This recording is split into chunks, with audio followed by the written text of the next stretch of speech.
Have you ever had to make a life-changing decision for the ones you love, even when it means risking everything?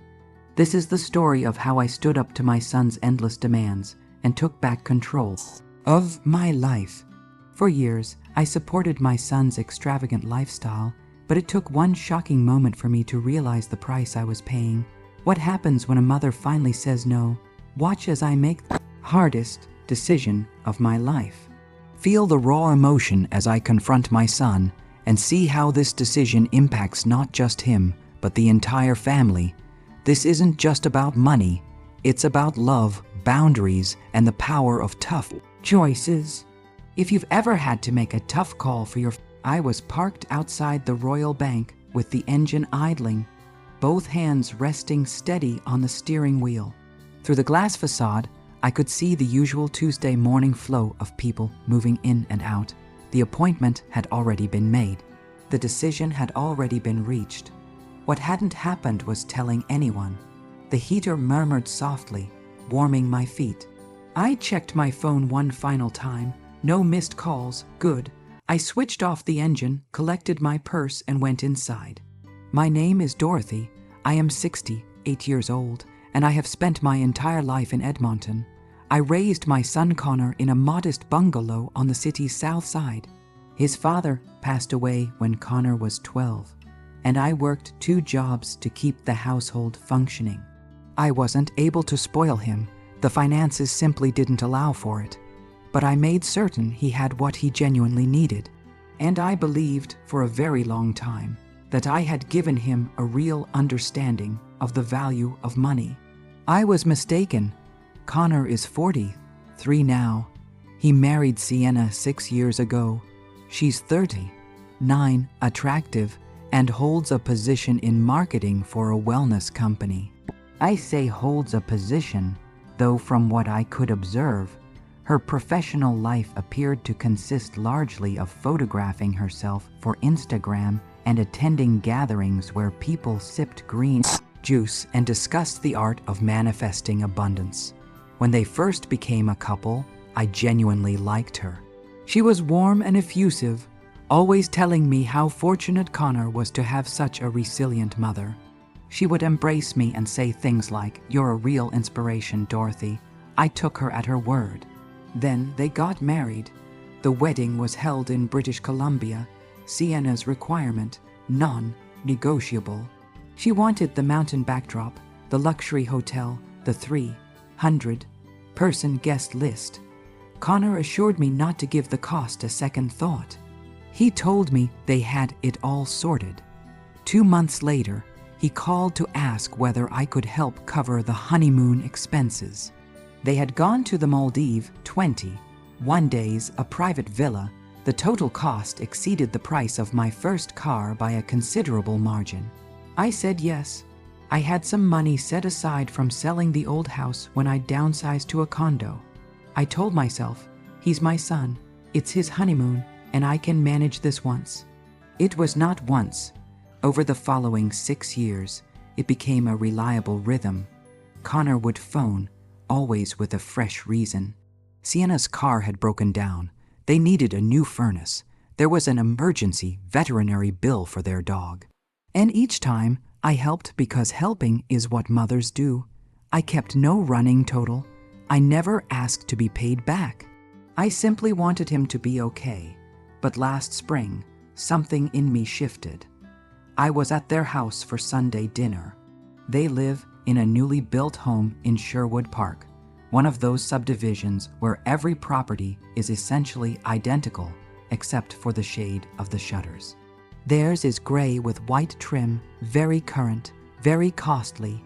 Sienna was showing me photographs on her phone.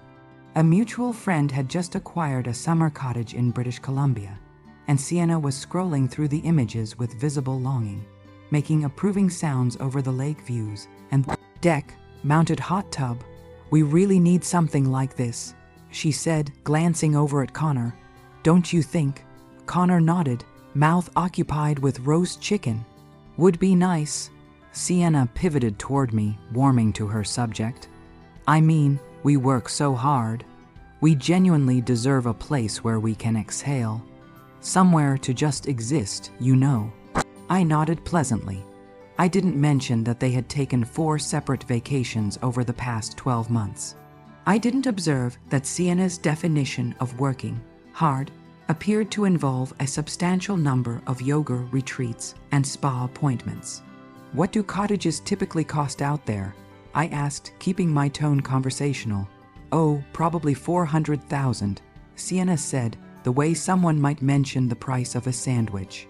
Maybe 500, but it's an investment when you think about it. Real estate always appreciates. Connor looked at me then, and I saw it with perfect clarity, that particular expression, the one that carried an unspoken question. Maybe you could help with this. I redirected the conversation, but the idea had already taken root, and I found myself paying far closer attention to things I had previously overlooked. Over the months that followed, details began accumulating.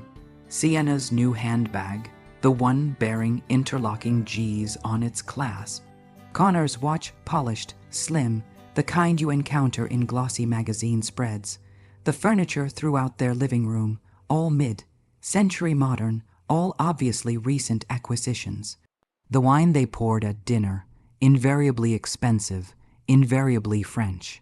And then there was the credit card, which turned out to be my most consequential mistake.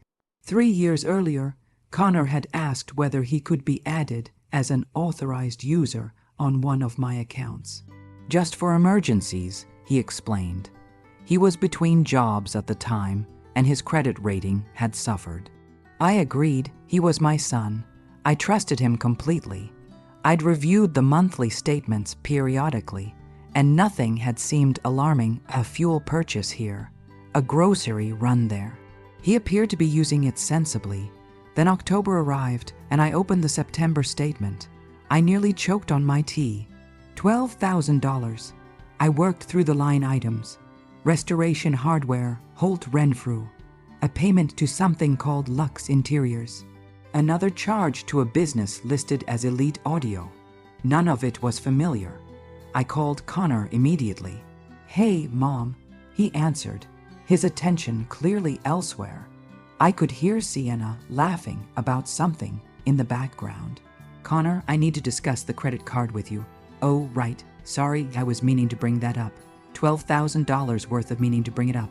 He paused. "We're finishing the basement, turning it into a media room. Sienna really wanted it completed before her parents come for Christmas. And you didn't think to ask me first?" "Mom, it's fine. I'll pay it back. I just needed to move on it now. You know how Sienna's mother is very critical." I closed my eyes and steadied myself. "Connor, this isn't what that card exists for. I know, but it's under control. I'll transfer you the money next month." He didn't. November ended. The balance rolled forward. Interest began compounding. I called again. He apologized, said money was tight with Christmas expenses approaching, and promised to settle it in January. January came and produced nothing. February, the same. By March, I'd reached the limit of my patience, but I didn't say so. Not yet. I wanted to understand how far this would actually go.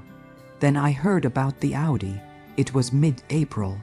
I had stopped by their house to drop off some jars of preserves I'd made. Sienna opened the door in yoga pants and a cashmere hoodie, hair loosely bundled on top of her head.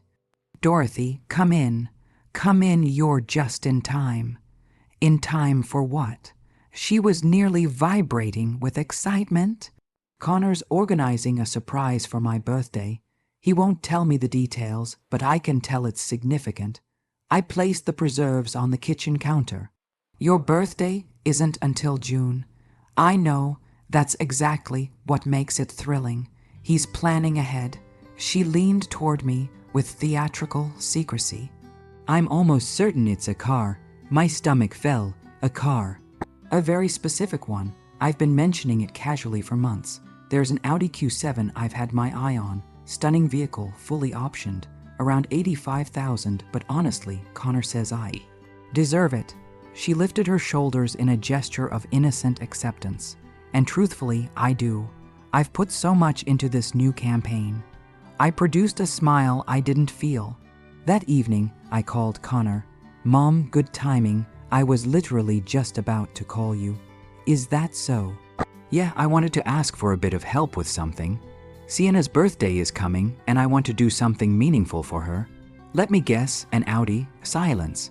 Sienna mentioned it, I said quietly. Oh, he laughed, the nervous, slightly hollow version. Yeah, I mean, she's had her heart set on it for a while. I thought, why not? She deserves something special. And how do you plan to pay for it? That's actually what I wanted to discuss. I was hoping you could help with the down payment, maybe $30,000. I can handle the rest through financing. I could not speak for a moment. My hands had started trembling. Connor, you still owe me $12,000 from the credit card. You haven't returned a single dollar? I know that. But this is different. This is her 40th birthday. I can't acknowledge it with nothing. Then acknowledge it with something you can actually afford.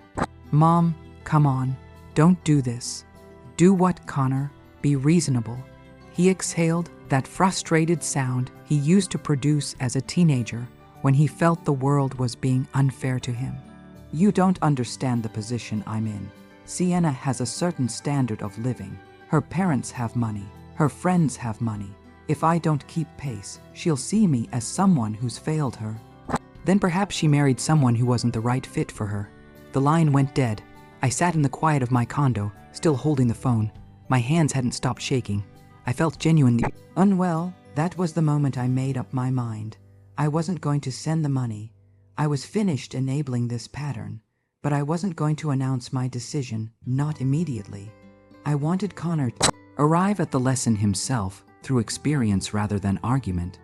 Sienna's birthday was June 14th. I noted it in my calendar. 3 days before that date, I went to the bank. Appointment was efficient and professional. I described what I wanted to accomplish, and the advisor across the desk listened without a trace of judgment in her expression. She had almost certainly seen this before. I closed the joint savings account to which Connor had access. All $63,000 transferred to a new account registered solely in my name. I contacted the credit card company and had Connor removed as an authorized user. Then I canceled the card entirely, just to foreclose any remaining ambiguity. When I stepped back out onto the pavement, I felt a lightness I hadn't experienced in years, the specific relief that comes from finally doing something you should have done long ago. I told no one. I simply waited. June 12th arrived 2 days before Sienna's birthday, and my phone rang. Connor. His voice carried the particular pitch of someone whose plans have just collapsed. Mom, something's wrong with the savings account. I tried to move money for the down payment, and it says the account doesn't exist. That's accurate. I closed it. Silence. You what? I closed the account 3 days ago. You why? Why would you do that? Because that money is mine, Connor. It has always been mine, but I need it. The dealership is holding the Audi. I told them I'd have the down payment there by tomorrow. Then you'll need to find another solution. Mom, you cannot do this. Sienna's birthday is the day after tomorrow. I gave her my word. You gave her your word using my money. That's not fair. The laugh that came out of me was sharp and involuntary. Fair. Connor, you charged $12,000 to my credit card without permission and haven't repaid a cent. You've been asking me to subsidize your vacations, your home renovations, your lifestyle choices, and now you're requesting another $30,000 for a luxury vehicle neither of you can actually afford. At what point does this end? I was going to pay you back. When? You've been saying that for months. He was breathing in the way people do when they're trying to contain anger. I cannot believe you're doing this. You're going to destroy her birthday. I didn't create this situation, Connor. You did. He ended the call. I lowered myself into a chair, hands trembling again, though this time the cause was adrenaline rather than distress. I had actually followed through. The next morning, a message arrived from Sienna. I hope you're satisfied. Connor had to leave the dealership empty-handed because of you. He was completely humiliated. This is on you. I didn't respond. An hour later, another message. You're supposed to be his mother. What kind of mother does this to her own child? I blocked her number. Connor phoned that night. I let it go to voicemail. The message he left was unsteady. Mom, please. I know I've made mistakes, I do. But Sienna is devastated. She's barely speaking to me. Can we please just talk? I deleted it. 2 days later, on Sienna's actual birthday, an unfamiliar number appeared on my screen. I picked up. It was Connor. He'd borrowed someone else's phone. He asked if he could come by. I hesitated, then told him tomorrow at noon would be acceptable. He was on my doorstep at 11:45, looking as though sleep had been unavailable to him. Hair uncombed, shirt lacking any particular intention. He sat on my couch and pressed his face into his hands. She's livid, he said. She's convinced I deceived her. She's talking about going to her parents' place for a while. That might be the most sensible thing she's done recently. He looked up. His eyes were red. Mom, I know what I did. I know I took advantage. I just never genuinely believed you'd actually cut me off. Why not? Because you're my mother. You've always been there when I needed you, and you took that entirely for granted. He had no argument to offer. He simply sat there, staring at the rug beneath his feet. Connor, I said, allowing my voice to soften somewhat. I love you. That hasn't changed. But I am not in a position to keep financing a life that neither of you can genuinely support. Sienna has expectations that exceed your income, and rather than having an honest conversation about that, you've been coming to me to bridge the gap. That isn't fair, not to you and not to me. I just wanted her to be happy. Then be truthful with her. Tell her what your finances actually look like. Tell her what you can genuinely provide. If she loves you, truly loves you, she'll adjust. And if she can't, I paused. Then perhaps that's a question worth sitting with. He didn't say much more before he left. The apartment felt very quiet afterward. A week passed without contact. Then, one evening, he called again. His voice was subdued in a way that told me something significant had happened before he said a word. She left. What? Sienna. She told me she can't be with someone who can't offer her the life she's accustomed to. She's gone back to her parents. My chest ached for him, not because I had any particular affection left for Sienna, but because I understood that Connor had genuinely loved her in the misguided way he had allowed himself to. I'm sorry, Connor. You were right, he said, and his voice fractured slightly on the words. I should have been honest with her from the beginning. I should have set limits. But I kept thinking that if I just continued giving her whatever she asked for, she'd stay. I thought that was what love meant. Love isn't about purchasing someone's continued presence. I said, it's about honesty and mutual respect and showing up as your actual self, not the version you think someone needs you to be. He was quiet for a long stretch. Then, can I come over? Of course. He arrived within the hour. I made tea. We sat together on the couch and talked with the kind of genuine openness I hadn't experienced with him in years. We talked about his father, and about money, and about the relentless pressure he'd felt to match Sienna's expectations, to live up to the standard her background had established. We talked about how thoroughly he'd lost himself in the effort to keep her satisfied. I don't know how to find my way back from this, he admitted. You begin with honesty. I told him, specifically, honesty with yourself. About what you genuinely want from your life. About what you can realistically